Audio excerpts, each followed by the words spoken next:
கிளியரான ஒரு ஸ்ட்ரக்சர், இதுதான் நீட், இல்ல வந்து இவ்ளோ ஸ்கோர் எடுத்தா இவ்ளோ கோட்டா இருக்கு, இந்த மாதிரியான ஒரு புரிதல நிறைய பேருக்கு இல்ல. சோ இது பத்தின எக்ஸ்பிளனேஷன் சார். நீட் நடத்துறதுக்கான காரணம் குவாலிட்டி ஆஃப் ஸ்டூடெண்ட்ஸ் வந்து டாக்டர் ப்ரொஃபஷன்ஸ்குள்ளே வரணும் அப்படிங்கிறது தான்.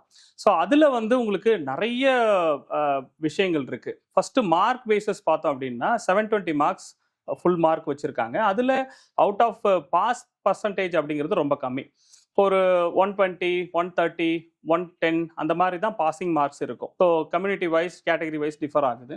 ஸோ இதில் வந்து ஸ்டூடெண்ட்ஸு எவ்வளவு மார்க் ஸ்கோர் பண்ணுறாங்களோ அவங்க மார்க்குக்கு தகுந்த மாதிரி கவர்மெண்ட் காலேஜில் கிடைக்குதா, இல்லை ப்ரைவேட் காலேஜில் கிடைக்குதா, ப்ரைவேட் காலேஜ் கவர்மெண்ட் கோட்டாவா, இல்லை டீம்டு யூனிவர்சிட்டியா அப்படிங்கிறதுலாம் டிசைட் ஆகுது. இப்போ ஒரு ஸ்டூடெண்ட்டு எல்லாருக்குமே ஃபஸ்ட்டு வந்து கவர்மெண்ட் சீட் வாங்கணும், கவர்மெண்ட் சீட்குள்ளே உள்ளே போகணும் அப்படின்ற எய்மில் தான் படிப்பாங்க. அதுக்குள்ளே தான் அவங்க மேக்ஸிமம் ட்ராவல் பண்ண நினைப்பாங்க. இல்லைனா ரிப்பீட்டர்ஸ்லாம் இப்போ போகிறாங்க. நிறைய பேர் வந்து எனக்கு கவர்மெண்ட் சீட் தான் வேணும்னு ரிப்பீட்டர்ஸ் போகிறாங்க.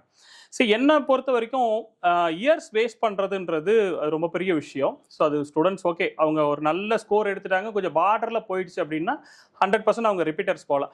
பட் நிறைய ஸ்டூடெண்ட் ரொம்ப கம்மியாக மார்க் வாங்கிட்டு அவங்க கவர்மெண்ட் சீட்டுக்கு ட்ரை பண்ணுறேன்னு சொல்லிட்டு ரிப்பீட்டர்ஸ் போயிட்டே இருக்காங்க. அது வந்து அவாய்ட் பண்ணணும்னு நினைக்கிறேன். Annamalai Educational Trust. For more information, contact us now.